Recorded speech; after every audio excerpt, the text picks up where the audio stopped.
السلام علیکم ورحمۃ اللہ۔ امید آپ سبھی حضرات خیریت سے ہوں گے۔ آج میں آپ کے سامنے 5 جنتی کام بیان کرنے جا رہا ہوں۔ یعنی اللہ کے نبی نے فرمایا 5 ایسے کام ہیں جو انسان اس کو کرے گا، اللہ تعالیٰ اس کو جنت ہی نہیں بلکہ جنت میں کچھ خاص کمرے اللہ نے تیار کرائے ہیں، وہ کمرے اس کو اللہ تعالیٰ عطا فرمائے گا۔ اللہ کے نبی نے فرمایا ان فی الجنت غرفن، کہ جنت کے اندر چند بالا خانے ہیں، اوپر کے کمرے ہیں۔ اس کی خصوصیت یہ ہے یرا ظاہرها من باطنها و باطنها من ظاہرها، جس کے باہر سے اندر کے سارے منظر نظر آ جاتے ہیں اور باہر سے اندر کے سارے منظر نظر آ جاتے ہیں۔ یہ اس خاص کمرے کی خصوصیت ہے، ان کے یہ صفات ہیں۔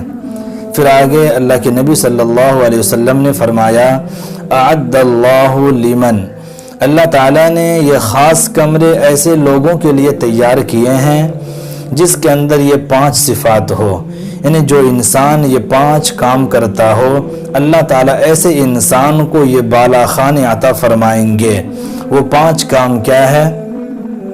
لمن اطاب الکلام، یعنی جو انسان نرم گفتگو کرنے والا ہو، جس کی زبان میٹھی ہو، جس کی بات صاف ہو، جو میٹھے انداز میں بات کرتا ہو، جس سے آدمی ایک بار ملاقات کر لے تو بار بار ملاقات کرنے کو دل چاہے، جو بد مزاج نہ ہو۔ ایسا نہ ہو کہ اگر کسی کام کی وجہ سے کسی انسان کو ان سے بات کرنے کی نوبت آ گئی، اس سے ملاقات کی نوبت آ گئی تو آدمی پچھتا رہا ہے، پتہ نہیں کس مصیبت میں پھنس گیا ہو، بلکہ آدمی کی زبان پاک ہو، صاف ہو، ایک بار ملے کوئی آدمی تو بار بار ملنے کا دل چاہے۔ تو پہلا کام نبی نے فرمایا لمن اطاب الکلام، جس کی زبان پاک ہو۔ دوسرا کام افش السلام، جو سلام کو رواج دینے والا ہو، ہر کسی کو سلام کرنے والا ہو۔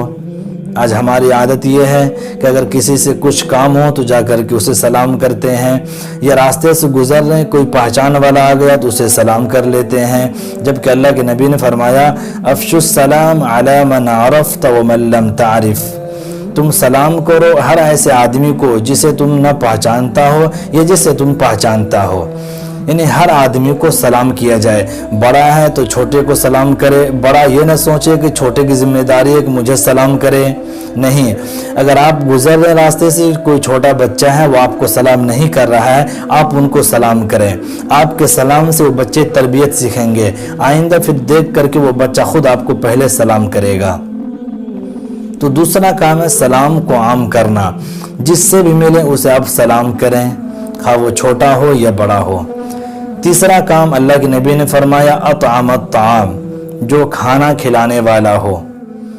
کھانا کھلانے سے یہ مطلب نہیں کہ دیگیں کے دیگیں کھانا پکا رہے ہیں اور سب کو کھلا رہے ہیں، نہیں، بلکہ اللہ کے نبی نے فرمایا اگر تم سبزی بنا رہے ہو تو اس نیت سے پانی تھوڑا زائد ڈال دو کہ اس کو شوروا پڑوس کے گھر میں پہنچا دیں گے، یہ بھی کھانا کھلانے میں شامل ہے۔ گرمی کے موسم ہے، راستے میں جا رہے ہیں، کوئی پیاسا ملا اسے ایک پانی کے بوتل لے کر کے دے دیے، یہ بھی کھانا کھلانے میں شامل ہے۔ تو تیسرا کام ہے اطعام الطعام، جو کھانا کھلانے والا ہو۔ چوتھا کام اللہ کے نبی نے فرمایا ودام علی الصیام، جو مسلسل روزے رکھنے والا ہو۔ مسلسل روزے رکھنے سے مطلب پورا سال روزہ رکھنا نہیں ہے، بلکہ اللہ کے نبی نے چند ایسے اعمال بتائے ہیں اگر کوئی انسان وہ کرے گا تو پورا سال روزہ رکھنے کے برابر اس کو ثواب ملے گا۔ رمضان کا 1 مہینے کا روزہ تو رکھنا ہے، وہ فرض ہے۔ اس کے بعد اللہ کے نبی نے فرمایا اگر کوئی انسان رمضان کے روزے کے بعد شوال کے 6 روزے رکھ لے تو اللہ تعالیٰ پورے سال روزہ رکھنے کے ثواب اس کو عطا کرے گا۔ اگر کوئی آدمی شوال کا 6 روزہ نہیں رکھ پایا تو کوئی حرج نہیں، اس کے بعد ہر مہینے کے عربی تاریخ کے اعتبار سے 3 دن روزہ رکھ لے، 13، 14، 15۔ اگر ہر مہینہ ایام 20 کے 3 روزے رکھ لیں تو بھی پورا سال روزہ رکھنے کا ثواب ملے گا۔ تو چھوٹا کام کیا ہے کہ روزہ رکھے مسنون طریقے پر جو اللہ کے نبی نے رکھا ہے۔ اور 5واں کام ہے وصلی باللیل والناس نیام، یعنی رات کی نماز۔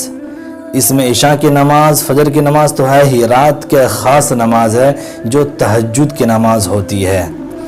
حدیث پاک میں آتا ہے کہ اگر کوئی انسان عشاء کی نماز باجماعت پڑھ کر سو جائے تو اس کو آدھی رات عبادت کرنے کا ثواب ملے گا، اور صبح میں فجر کی نماز باجماعت ادا کر لے تو پوری رات عبادت کرنے کا ثواب مل جائے گا۔ لیکن ایک خاص نماز تہجد کی نماز ہے۔ اللہ والوں کا کہنا ہے کہ ہمیں جو کچھ ملا ہے وہ رات کے تہجد کی نماز میں رونے سے گڑ گڑانے سے ملا ہے۔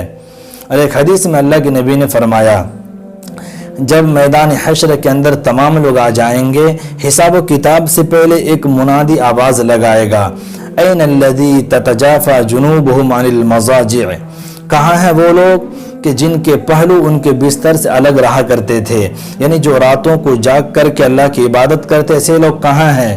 تو نبی نے فرمایا فیقومون وہم قلیلون، وہ لوگ کھڑے ہوں گے اور وہ بہت تھوڑے ہوں گے، اور بغیر حساب و کتاب کے وہ لوگ جنت میں داخل کر دیے جائیں گے۔ تو تہجد کی نماز کی یہ فضیلت ہے۔ تو الغرض یہ 5 جنتی کام ہے، جو انسان بھی یہ کام کرے گا اللہ تعالیٰ اس کو جنت کے بالا خانے عطا فرمائیں گے۔ وہ 5 کام کیا ہے؟ نمبر 1، زبان پاک ہو، نرم گفتگو کرنے والا ہو، بد مزاج نہ ہو۔ نمبر 2، افش السلام، سلام کو عام کرنے والا ہو، جس کو پہچان رہے ہیں اسے بھی سلام کرنا ہے، جس کو نہیں پہچانتے ہیں اسے بھی سلام کرنا ہے۔ نمبر 3، لوگوں کو کھانا کھلانا ہے، غریب کو، مسکین کو، ایسے لوگوں کو کھانا کھلانا ہے۔ نمبر 4، مسنون طریقے پر پورے سال ہر مہینے میں روزہ رکھنا ہے۔ اور نمبر 5، رات میں تہجد کی نماز کی پابندی کرنا ہے۔ جو انسان یہ 5 کام کرے گا، اللہ کے نبی نے فرمایا اللہ تعالیٰ اس کو جنت میں بالا خانے عطا فرمائیں گے۔ اللہ تعالیٰ ہم تمام لوگوں کو یہ 5 کام کرنے کی توفیق عطا فرمائے۔ السلام علیکم ورحمۃ اللہ۔